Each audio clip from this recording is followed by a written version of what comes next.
Paul, and I'd like to add my welcome. Good morning, everyone, and welcome to Old Oak Common, to our open day to celebrate 111 years. It's a really exciting time for us on Great Western. There's a lot going on, but it's obviously tinged with a bit of sadness as well, that some things that many of us have known and loved for many years are going to change, and that's certainly the case here at Old Oak Common. But I'd very much like today to be a celebration of the past, a celebration of what we're achieving today. As Paul says, 17 HSTs coming in tonight. There's actually more high-speed trains running on Great Western than any point in history, actually, since they were introduced.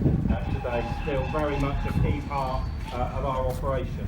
And here at GWR, we're really pleased that we work very closely with Network Rail, and I'm delighted that we've got Mark Langman, who's my opposite number in Network Rail, with us. So I'd like to ask Mark to join us. Mark is the Route Managing Director at Network Rail, and he's going to just say a couple of words before I carry on with our welcome. Thanks, Mark. Good morning, everybody. It's really, really great to be here today, celebrating the history of the fabulous depot and the legends of the GWR. This is not really about the infrastructure today, but I'm sure you're really interested in the Network Rail infrastructure, because we're doing a huge amount to upgrade the Great Western Railway, as you'll all be well aware, with the electrification of the railway proceeding towards the west at a rapid pace now. So, as well as celebrating the history and a bit of a tear in the eye about some of the legends that we see here today and what we're leaving behind us, we're also looking forward to the future. New intercity trains arriving next month on the network, and the electrification going live to Didcot just after Christmas. So lots to look forward to. I hope you have a fantastic day. It's great to be part of this celebration. If you've got time and you've got youngsters, please pop into the Network Rail stand. It's about 200 yards that way on the right hand side. We've got lots of freebies for young people. Learn about the safety of the railway and what we're doing for the electrification. And I'd just like to add my congratulations to Mark and to Paul, and especially to the team here at Old Oak Common, because I think this, from what I can see, is a fantastic setup and a great event, and I hope you all enjoy it. So thanks very much and enjoy your day. One of the biggest fleet upgrades and changes in many, many years, and you can see that just looking around. We've got the Crossrail depot for Bombardier going up behind us, and our colleagues in Hitachi getting ready just across the way to maintain the new Intercity Express train. So this part of London continues to have an absolutely vital role in maintaining, cleaning and preparing trains for service. So of course, many of us have been brought up on a Great Western heritage. The Great Western has always been at the forefront of rolling stock technology, whether it's moving through the steam era of kings and castles, through the diesel hydraulic era, which some people have very fond memories of, and onto certain locomotives, to pick one at random, the Class 50s, which played a really important role for many, many years. And certainly I grew up as a teenager in the Thames Valley. This was really my local depot. One or two people know that I've always had an interest in railways, so it's nice to have this job and be able to take our business onto the next stage. It's great to be able to celebrate that history, which many people I look around, I know, remember so fondly. And of course, there's a lot of people here that remember HSTs entering traffic, and they've given us many years of great service. We're into 41 years, and of course Old Oak Common has had a very strong association with that train, which is working harder than it's ever done before, and we've still got a bit more work to get out of those trains. But of course we can also celebrate the next generation of rolling stock, and we're delighted to have one of the Hitachi Class 800s here with us today. And that upgrade, as Mark said, is also about the infrastructure, about really recognising that the railway of 20, 30 years ago did a great job, but actually the number of passengers that want to travel today means we need to operate the railway very differently, and we need to be able to respond to what our customers want. So Old Oak Common has played a really vital role throughout that period, and we want to celebrate that. But I've spoken a bit about the the trains and the site. But of course, you know, running the railway is really about people, and it's actually, in particular, I want to pay tribute to the team here, as we've heard, who've done a great job in organising today, but have actually done a great job in maintaining trains over many years and continue to do that, often in quite difficult circumstances. I have to say, you know, for me as MD, it's a real honour to have such a great team of people here at Old Oak Common who've responded to every challenge we've thrown at them and done a really good job, despite the fact that they know the future is a challenging one for them personally.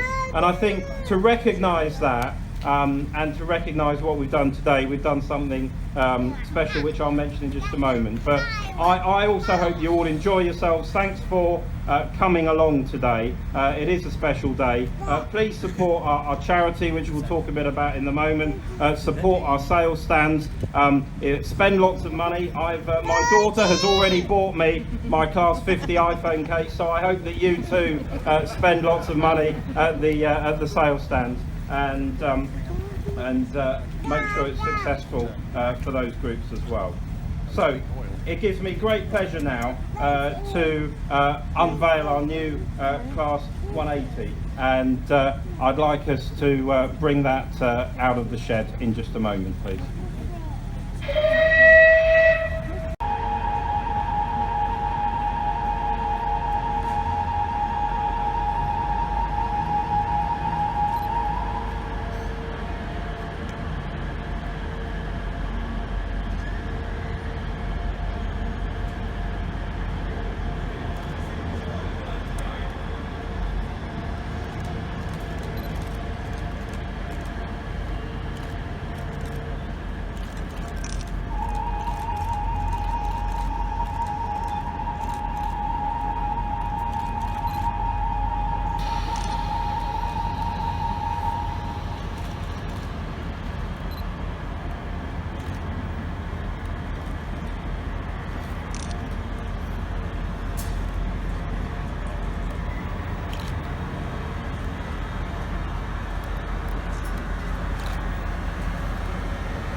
That truly great. Do you know what? That livery was actually devised by the guys here at Old Oak, and it's something they really were very passionate to do. The 180 is very synonymous with Old Oak Common, and I'm really pleased that that's been done for them today, and for you guys to enjoy.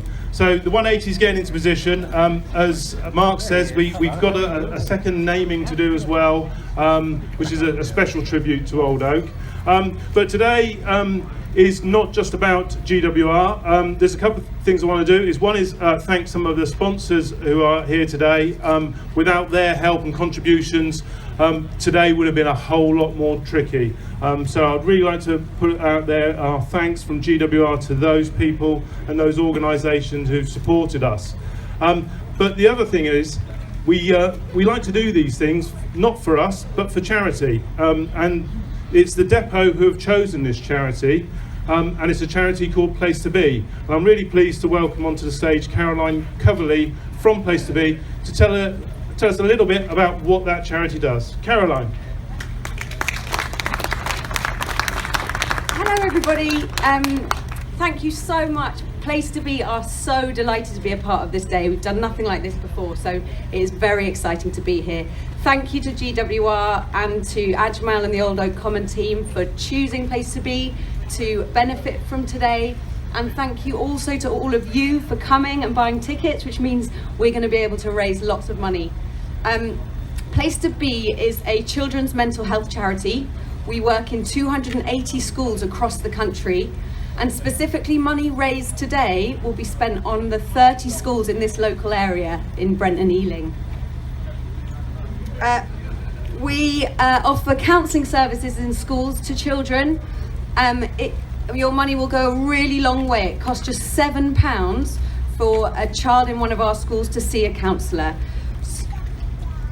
75% of lifetime mental health problems originate in childhood, so Place to Be ensures that we intervene early so that childhood issues do not grow up with the child. We recently saw the impact of Place to Be when a head teacher in one of our schools told us about a little girl, aged 10, who was previously an elected mute. And after Place to Be counselling, she stood up in assembly in front of the whole school and spoke in a clear, audible voice. So our services really do make a difference. Thank you so much for allowing us to be a part of today. We've got a stand over in that corner there. Come and see us, come and chat to us, find out more about what we do. And we've also got water as well, if anyone's thirsty on this beautiful day.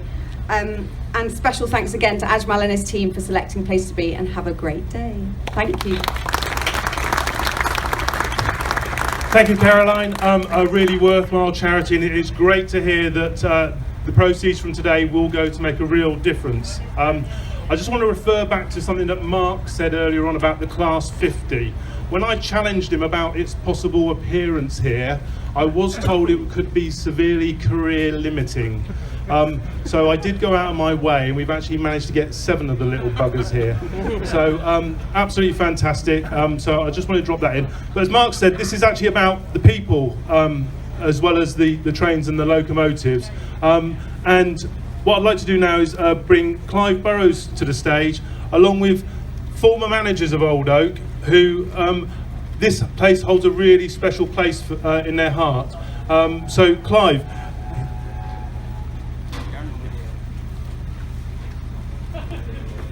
Please, gentlemen, this is your honour as much as Clive's. Thank you very much, Paul, and good morning, ladies and gentlemen. Thank you all for coming along here to Old Oak Common today. And this is a very emotional day for a lot of us. My career has involved a lot of work here at Old Oak Common, and my colleagues here I'm very grateful to for the phenomenal work that's been put into making today possible. But before I start, I'd like to say that in addition to these amazing pieces of rolling stock and equipment that you see around you, Old Oak Common is very much about the people. And I'm very, very privileged to have with me here today colleagues who have managed the depot for nearly half of its 111 years life. So if I could just introduce my colleagues, starting off with Mike Winstock, Andrew Chivers, David Wilkinson, Chris Darrell, Chris Kinchin-Smith, Peter Birch, and David Russell. So can I have a round of applause for these gentlemen, please?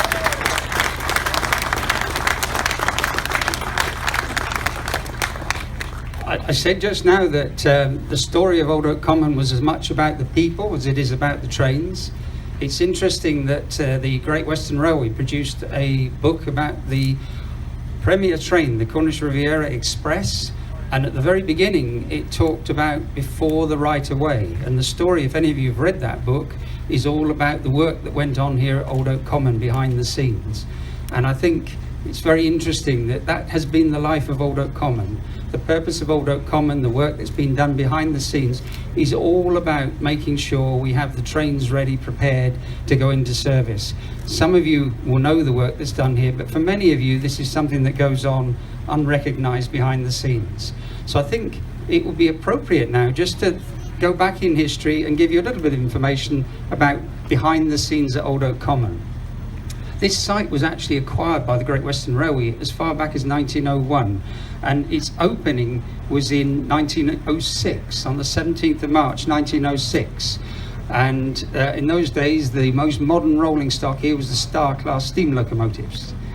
The depot then saw the beginning of the Kings and the Castles in the 1920s and the 1930s, and in the late 1940s Great Western introduced their first gas turbine locomotives, and it was Old Oak Common responsible for looking after what they nicknamed Kerosene Castle.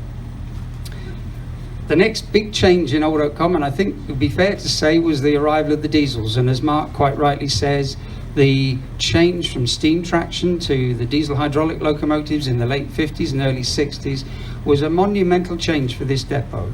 And the former factory, which has disappeared now behind me, is now turned into Bombardier's new Crossrail depot, was completely rebuilt to provide modern facilities for the Hymex, Westerns, warships and various other locomotives that were introduced in the 1960s. I have to say, the first time I saw Old Oak Common was from a train. As a young lad, I used to remember to always sit on the north side of the train, because as you came past Old Oak Common, you could just glimpse in the distance this rather magical place where all the trains were being maintained, but it was certainly out of bounds to me. The next real development in the 1970s, my career started to bring me to Old Oak Common, and I also had a soft spot in the same way as Mark did for the Class 50s, some of the hydraulic locomotives, and I got heavily involved in preserving the first of the Hymex that's here today, 7017. So I just want to go back to the 30th of July 1975, when we came to collect that Hymex from Old Oak Common to take it to its new home on the West Somerset. And at that time, what's now the HST depot was had just been completed. The prototype HST was based here, and some of you may remember the advanced passenger train, the gas turbine advanced passenger train, that was then based here for a period of high-speed trials on the Great Western Main Line down to Didcot. So that was the very, very beginning, if you like, of the high-speed train depot era. And of course, the high-speed trains themselves started to arrive in 1976. You probably remember all the even-numbered HSTs found their way to Old Oak, the odd ones found their way to Bristol.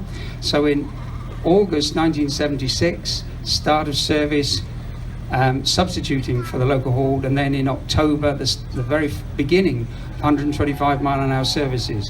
So you have a number of firsts here at Old Oak Common.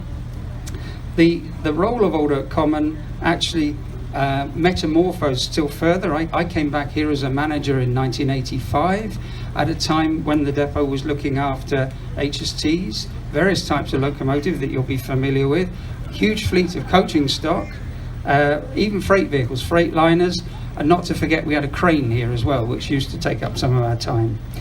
And the depot at Southall was closed, and of course at that point Old Oak then had to take on DMUs. So again, some other major changes. So this is very much a story of change. Old Oak Common seeing progressive introduction of new equipment and changes. Some of it with the introduction of the sectors. We had two painters here from Swindon Works who were very, very busy painting Class 50s in Network South East livery, and very busy painting our 47s in Intercity livery. So that of course was the next stage in the development. My career brought me back to this part of London in 1991, where I was very privileged to have the job of setting up the new Eurostar facilities and the engineering support for Eurostar. So that phenomenal facility across the road was something that we created in the early 1990s for the Eurostar, which were then based here for 15 years. And then again, I was back here in 96, 97. One of my colleagues, Bob Mole, had the job of introducing the Heathrow Express. And there was a big challenge about the electrification equipment around here with the Great Western Main Line, with its high-powered retrack circuits, the North London line, the West London line, and some huge problems with interference between the various electrification systems and track circuits. So with my local knowledge here, I then got stuck into working out how we could make it safe to switch on the Heathrow Express service. And of course, the depot for Heathrow Express is built just over there, beyond the HST depot. In fact, in the location once we were planning to put a wheel lathe. The next big change for Old Oak Common was the introduction of the Class 180s, and we've just seen one of the Class 180s go past us there now. The 180s required some very different maintenance equipment, and as a result of that, we invested in this phenomenal facility, the heavy maintenance facility. It's got one of the largest bogey drops I've ever seen. It's heavy lifting equipment, overhead gantries and so on, but this was built 15 years ago to support Class 180 fleet, but has been absolutely invaluable at supporting all kinds of other equipment, including a lot of Network Rails on track plant. And then the final major development at Old Oak Common was the wheel lathe, and that's you've walked past that as you came down towards us this morning. So a story of huge change, and here we are today.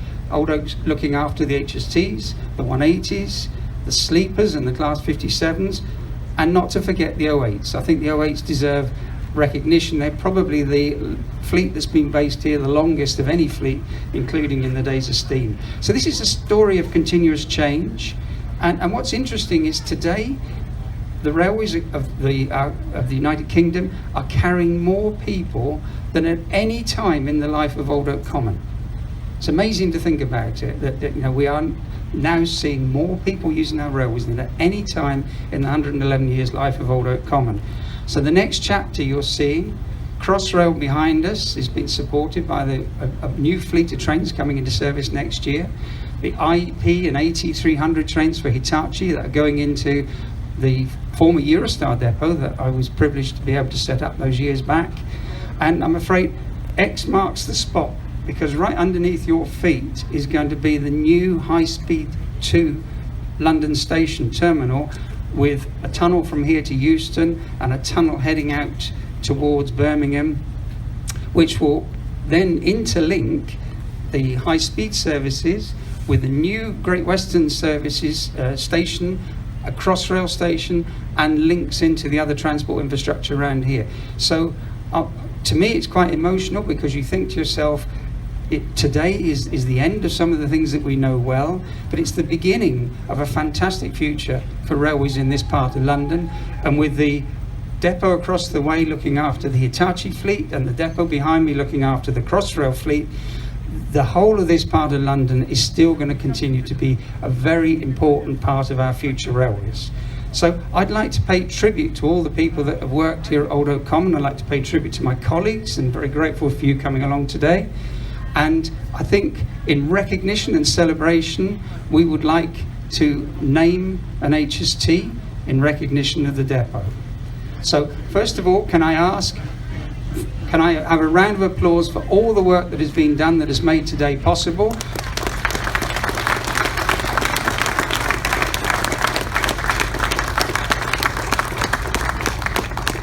And thank you very much. I'd like to hand back to Paul, because in honour of the depot, we would like to present to you a newly liveried HST power car.